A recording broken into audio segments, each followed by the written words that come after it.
There we go. Okay. And how many we're up to 9 participants at this point. We'll give people a couple more minutes to join.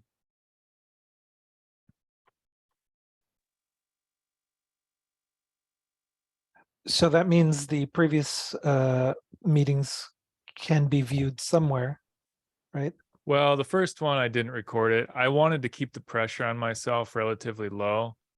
And so I wanted to be off the record so I could be a little less nervous.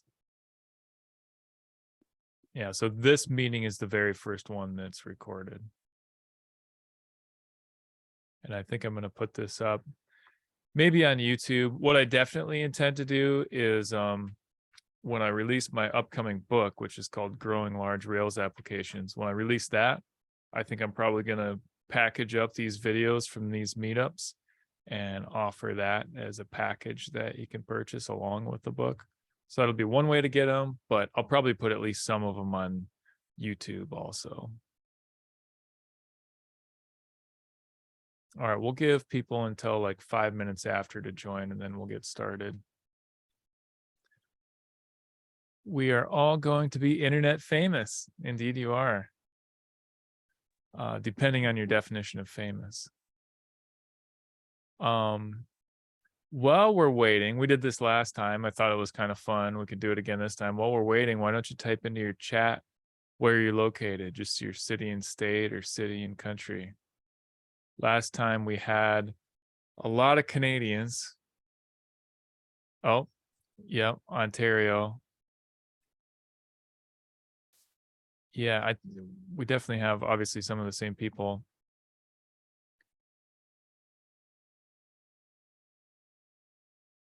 Oh, Aram, you were here last time, right?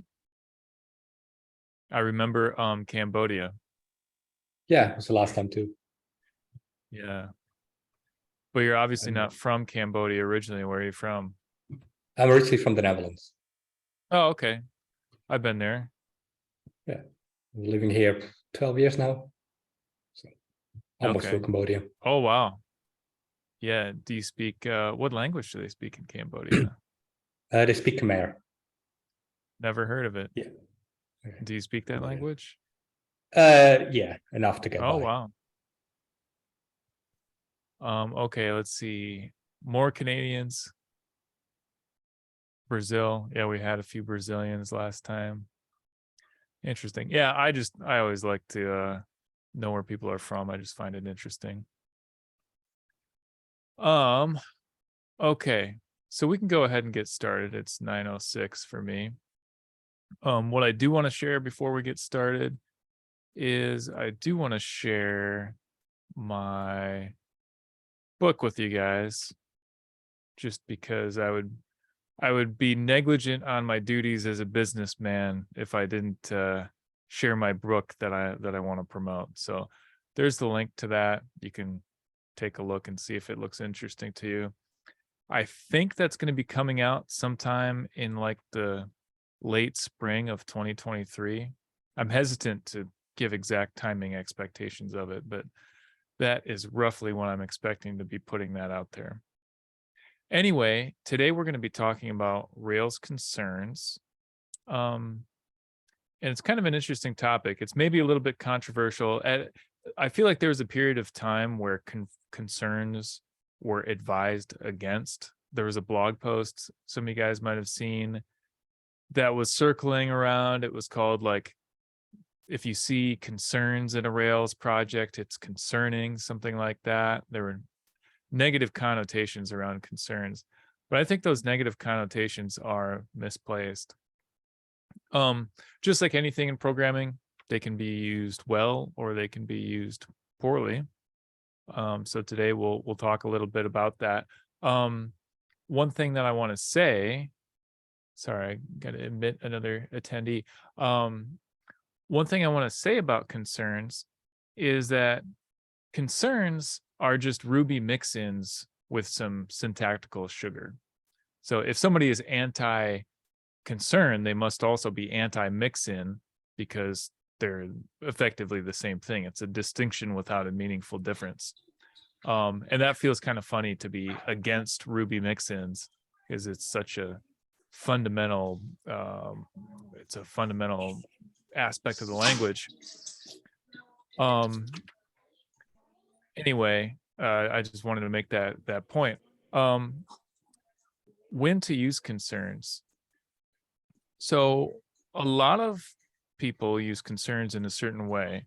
A lot of people use concerns to like dry up some code.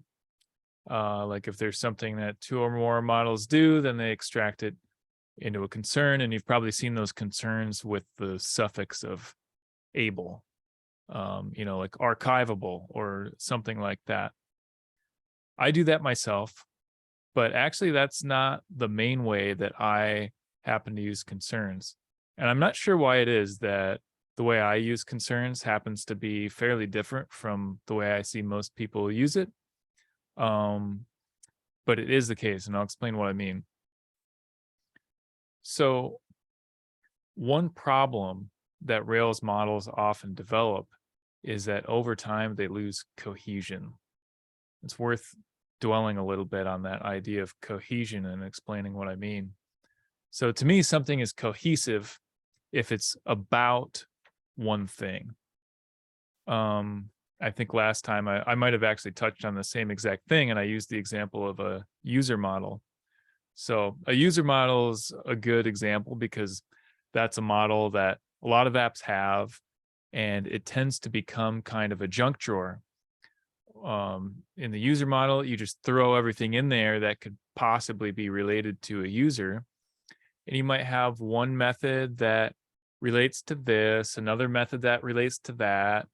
These 2 other methods that are closely related to each other, but they're not really related to anything else. And again, this user model just ends up as kind of this junk drawer. Actually, I'm going to take a quick diversion here. I was looking earlier at the code for Mastodon, because that's public. You can go look at that. I'm going to search GitHub Mastodon. And maybe it's impolite to pick on people who put their code out there publicly, but I figure that's the risk they take by putting stuff out there.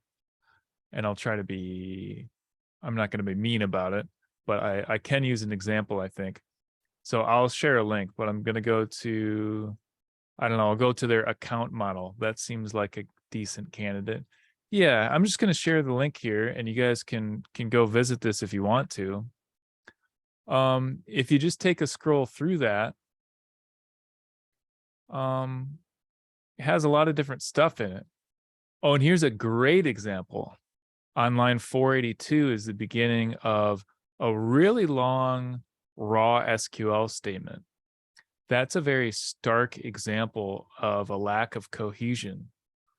All this stuff is Ruby, and I can't really tell at a quick glance, like, what are all these methods about? I can't really tell, but I can tell if I'm scrolling through and all of a sudden I hit a big chunk of SQL. That's a whole different level of abstraction. That's just a much different kind of thing. So that's a lack of cohesion. Anyway, that's what cohesion is. And concerns are one way that I address these incohesive situations. Models and any file that contains code can contain things that are essential and things that are incidental details. And when we open up a file, we want to see the essential points. We want to see, like, what are the important things that are happening here. We don't necessarily, we don't want to see the incidental details, because those are just incidental. They're distractions. And so if we have to look at everything and say, okay, this matters, but this doesn't matter, this doesn't matter, this matters, if we have to do that every time we look at a file, it makes things time consuming. And it drains us of our mental energy. So again, it's good to showcase those essential points and hide the incidental details. So concerns are one way that I hide those incidental details. I say they're one way, so that kind of raises the question of what are other ways. There are basically two ways that I do it. One's concerns, the other is POROs, plain old Ruby objects. And here's how I decide. Referring to my notes here. So these incidental details in models that I find myself wanting to extract out, they tend to come in clusters. And so when I am considering what to do with that cluster of incidental details, I ask myself this. I ask myself, does that cluster of incidental details represent a new abstraction that could be conceived of and given a name? Or is it something that really truly does belong to this idea, this model that we're in right now? If it's the former, if I think it does represent a new abstraction that could be given a name and all that, then I use a PORO. But if it's something that really belongs, like to go back to that user model example, if it's like referring to the user's attributes a bunch and stuff like that, then it would be kind of unnatural to put it in a PORO, because it would be like the feature envy thing, like I'm constantly referring to the user even though it's not the user, and that seems not great. So in that case, I would use a concern, and that's how I make that decision. And the last thing I'll address, this is not a very, oh, sorry, somebody else needs to be admitted. This is going to be a relatively short presentation before we go into the QA, but the last thing I want to address with concerns is where to put them. So a lot of people have, app views, app controllers, app models, app concerns. I actually like to do it a bit differently. And this opens a can of worms that we could maybe even spend as much time on as we spent on concerns themselves, but I'll explain it in as concise a way as I can. So the way I organize my Rails applications is maybe a little bit different from the way most people do. In fact, I know it's different from the way most people do because I've worked on a lot of Rails applications and most of them are not organized this way. So I like to organize my files in Rails by their meaning. A lot of Rails projects, they organize the files based on the design pattern. You might see a decorators folder, factories folder, builders folder, whatever, services folder, even though that's not really a design pattern. But they divide it by the kind of thing it is. I like to do it a different way. Even though I keep those really coarse-grained folders like models, concerns, views, models, controllers, views. Inside of those, I use namespaces that map to the domain of my application. So for example, at my last job, it was a medical clinic. So I had I had app models billing, app models scheduling, and a few others like that. And the reason I mention that is because for concerns, I might have app models concerns for some really general concerns, but I tend not to have very many super general concerns. I would have maybe app models billing, and then I'd have some concern right there in the billing namespace, because what do I care whether it's a concern or a model? The reason that we organize our code is so we can find it when we need to find it. And when I'm looking for a particular piece of functionality because I need to make a change to it, I don't know if it's going to be a concern or a model or where it's going to be. And so how does that help me to have a concerns folder? I don't think it really does. And so that's why I organize things that way. And it's also relevant to mention, I guess, that I have multiple nested namespaces. So like inside that schedule namespace, for example, in this app that I built. I had like a by day calendar that showed 1 day at a time, a by month calendar that showed 1 month at a time. So it's not like I'm just dumping a whole bunch of stuff for that top level namespace. It's a tree structure, and so that helps me keep those things organized. So again, I'll just put those concerns straight in there without having a concerns folder. Again, that's a bit different than most Rails apps do it, but I think that way makes more sense. Okay, that's my presentation portion of today's meeting. Let's open it up for questions. And I think the way these always tend to go is the speaker finishes speaking and asks for questions, and then nobody wants to be the one to ask the first question. So feel free to think of any questions you might have, and please don't be shy about asking your questions. But while you're thinking about those, I'll maybe prompt you guys for some questions, or I'll ask you guys some questions. Oh, does somebody have a question? I heard some audio. I have a question. Mhm. Do you have any good examples on the web of what you were talking about with the name spacing structure that you were just referring to? No, I totally don't. I wish I did. Okay. It's something a lot of people want and nobody ever gets, which is like an example of good Rails code that's publicly online. The closest thing in general is 37 Signals is pretty liberal with sharing their production code online. So you can see that. But otherwise, people don't want to share their Rails code, or people don't want to share their code online in general. So it's hard to see that. There are some companies and projects that share their stuff, like Mastodon, like I mentioned earlier, and oh, what's that one called? Would you say Forum. Forum? Forum. Yeah, Mastodon is one, and then Forum's Forum. another. The guys behind the Dev2. Yeah. Yeah. Okay. Yeah, And you but I think would not those are consider. generally speaking good examples of Rails code? No, I No. wouldn't really say it's good examples, unfortunately. Yeah, so no, I don't have that. But hopefully I can construct something at some point in time. It's hard though, because like the level of complexity that's necessary in order for these kinds of things to make sense is like way beyond the level of complexity that is really realistic to come up with as a contrived example. It's kind of an unsolvable problem. Yeah, the reason why I ask is just because I'm trying to qualify the book, like where the Mhm. book fits in, and having some idea of the real world, how it correlates to real world events, and like, yeah.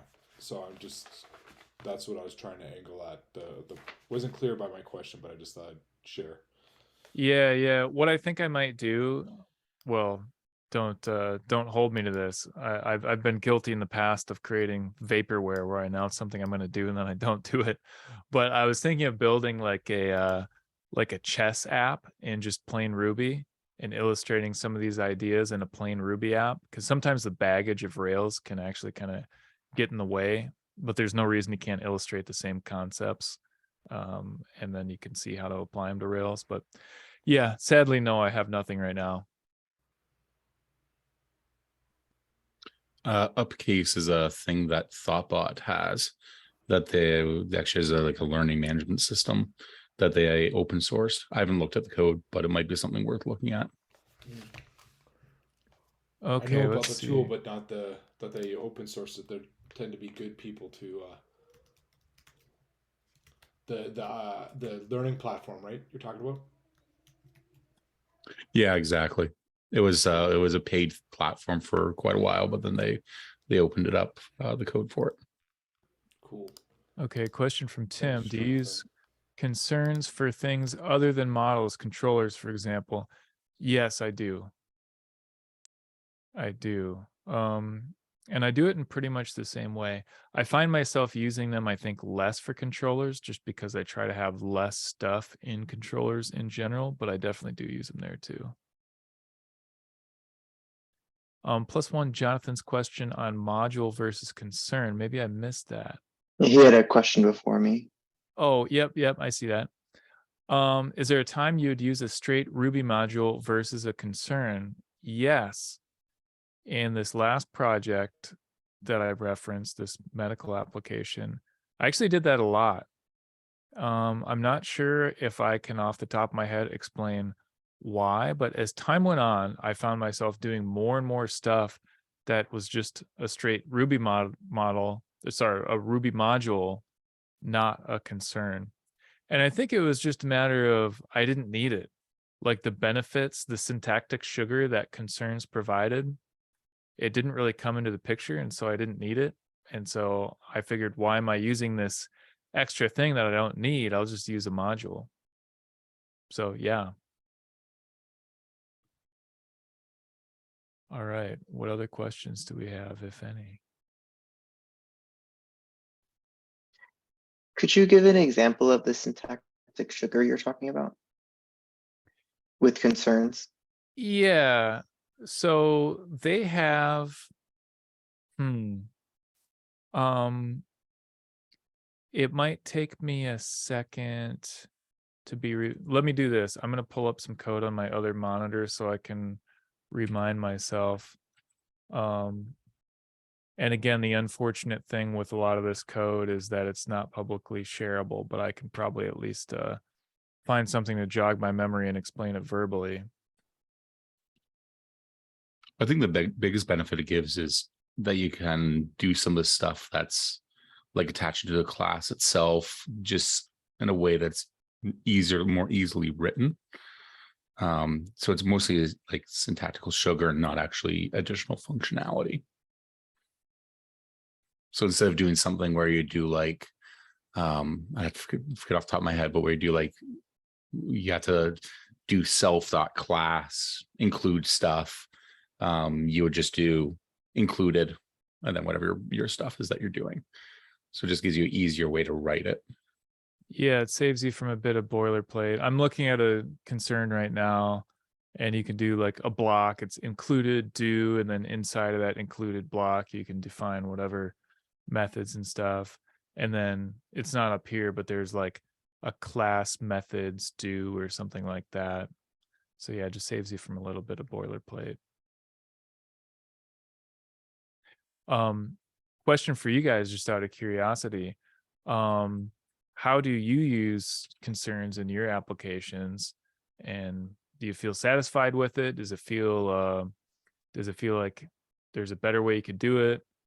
Any thoughts or feelings on what I've described today? Does this seem like something you could see yourself trying, or does it seem like something you wouldn't do? Just curious, you guys' thoughts.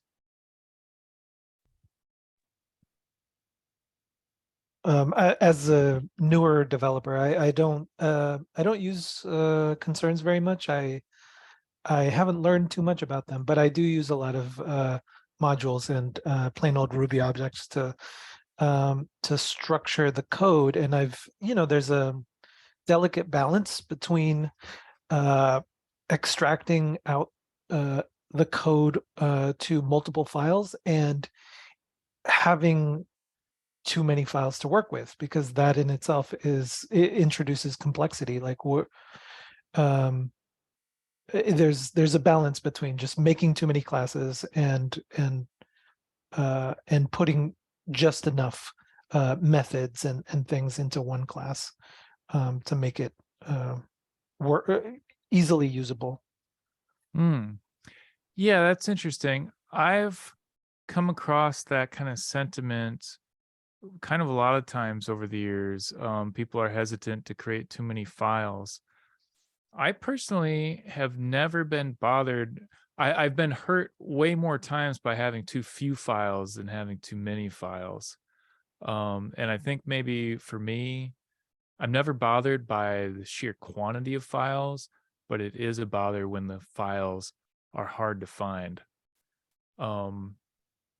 So yeah, I think I agree with most of what you said, Nelson, with the exception of the quantity of files. I personally have never really been bothered by that.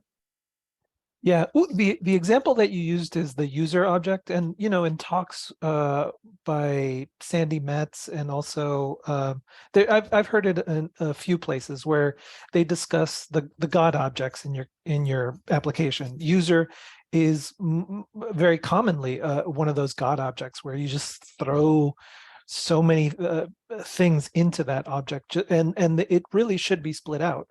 But most of the rest of the application doesn't behave that way, where you're not touching those files a lot. The classes are a lot smaller. They don't get overly complex. So I think concerns could be whatever if you sell things on on the site that you're creating, you probably have a product model that would be a, a good place to think about using something like this, concerns, or just modules, or splitting it up into multiple classes. I think when you're trying to decide where to use it, I think first you look at what where your God objects are, and focus on those places. Totally agree. Before you use it everywhere. Yeah, totally agree. Yeah, and obviously you're totally right about like you'll have a few candidates for God object type things, and then most of your models will probably be fine. They'll never accumulate all that much clutter, and you can leave them alone. And those God objects are good candidates for concerns and extracting out POROs and stuff like that. Totally agree. I'm a newer developer. Uh-huh. Are concerns, do they have to be modules, or are you limited by how to use them? Well, let me take another peek at my concern that I saw just a minute ago. I don't remember if they technically take the form of a module, if they're something else. It looks like it does take the form of a module. So apparently the answer is yes. Okay. I never used one, so I was curious. Okay, yeah. What are some factors you use to decide to use a concern or use a new model / PORO? Well, again, it's kind of that idea. If the chunk of stuff that I'm wanting to extract, that chunk of incidental details that I'm wanting to extract, if it represents a concept that can be named, then often I'll choose a PORO for that. But if it's not its own like standalone concept, and it really like belongs to that model that it's already in, and again, a good heuristic for that is if it references a lot of the attributes of the model that it's in, I'll use a concern for that, because if I were to use a PORO for that, there would be that feature envy thing where you're constantly referring to the other model's attributes, and that can create awkwardness. So that's how I decide that. Okay, one more question for you guys before we go. What should we cover in the future? I'm going to pull up my schedule here so I can remind myself and let you guys know what's planned for the future, but I'm always curious to hear you guys' ideas for what you'd like to talk about next. What was talked about last time? I have Oh, one yeah. more thing to say about the concerns. I think one of the ways to, just one of the signals that some class you have might be a good candidate for concerns or splitting it up, is to follow Sandy Metz's rules for Rails developers. And one of those rules is make sure that your classes aren't more than 100 lines long. And if it is, guess what? You probably need to split it up. Yeah, I generally would agree with that. I think that's a pretty good heuristic. Yeah, and to me, it's like the number of lines in the file is kind of a proxy. Like the real thing to me is the cognitive load of that model. And sometimes a file can be pretty easy to understand, but still be pretty long. And sometimes a file can be not so long, but it's still hard to understand. But having said that, I think that 100 lines is a pretty good heuristic. If you're going over that, there's a good chance that that things are getting too big. There's a metric that most linters calculate, though I don't remember the name, but it's related to the number of conditional branches that you have in a method or in a class. And that can tell you how complex the code is and how hard it is to read. Yeah. Yeah, I don't personally remember have the name never of the metric. I've never been like a huge fan of linters and static code analysis and stuff like that, because I prefer, I don't know, it's like the humans are the audience, you know? And so it's how much does it hurt us humans is the question. So yeah, like the linters, again, it's kind of a proxy, and maybe it's like I do use like Rubocop and stuff like that for formatting consistency and stuff like that, but I like to use the humans as the ultimate source of truth for do we think this code is good or not. I think yeah. so. One of the examples of the static analysis tools is like Reek or I've used them, and when you're an experienced developer, you don't need those external tools. But when you're a new developer, oh, does it help? Oh my gosh, it really gives you a place to start. And it's like training wheels where, I don't, as a newer developer, like I have no idea where there are problems in my code, but I can use this one tool to help me identify places in my code where I can make it better. And it helps so much because when you're a lot of times you're coding by yourself, you don't have somebody looking over your shoulder, you don't have 10, 20 years of experience, you just need a little bit of help. And that's where those tools come in, I think. That's a good point. I hadn't really thought about that. Okay, catching up on the chat here. What was talked about last time? Last meeting was a really broad topic. I just said the topic was organizing large Rails applications was the topic. And we mostly talked about, I'm going to share this link. Maybe I shared it earlier, but I'll share it again. Last time I kind of went off of this blog post that I wrote recently, organizing Rails files by meaning. Okay, Jonathan, I wonder if we could be better served if our user class was named user credential or something like that, so it was forced to be more focused. This could start splitting up the user class to be something more cohesive. Yeah, I've done stuff kind of like that. I kept the user class as user, but then I created a concern called user authentication or something like that, because there's kind of a lot of stuff in my case related to user authentication, and I moved that chunk into that concern. Okay, catching up more. I recently read about someone not following the tight one model, one controller pattern. Yeah, that's definitely the case for me. I did a count in my application, and actually only about 1/3 of the model files corresponded to active record models. The rest were POROs. And I have a lot of controllers also that don't correspond to database tables. They're just other invented concepts. Okay, does your description of the class use the word and maybe? Oh yeah, that's a good point, Jonathan. If your description of the class uses the word and, then maybe it should be 2 classes. Definitely agree with that. Just want to acknowledge Tim's comment, possible topic, Ruby outside of Rails. We'll make a note of that.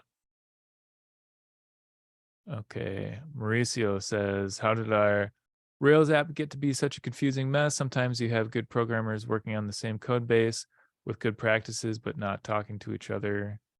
Topic suggestion for the future. How do you keep consistent code practices as a team? That's an excellent question. Common document patterns, lots of code reviews, pair programming. Very good questions. I'm not sure I'm qualified to answer all those, but I will think about all that. Okay. Any final questions or comments before we go? The first one I have an answer, or at least it was the only time it worked for me. Psychological safety. I see. Yeah, that's a good point. Okay.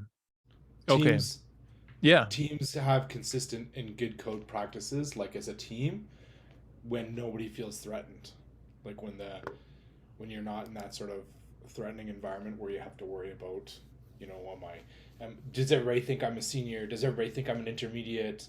Will they think I'm terrible? Blah blah blah. As soon as that's removed, that's only happened one time to me, where everybody felt like that, and things were consistent because people would just spin around in their chair and work with each other. Yeah, and I don't know if this is exactly what you mean, but when people feel comfortable being candid with one another, and the relationships are sufficiently strong, and people have a level of both kindness. It's like a mixture of kindness and candor, where you don't have to worry about being overly tactful and stuff like that, yet you're confident nobody's going to be mean to you.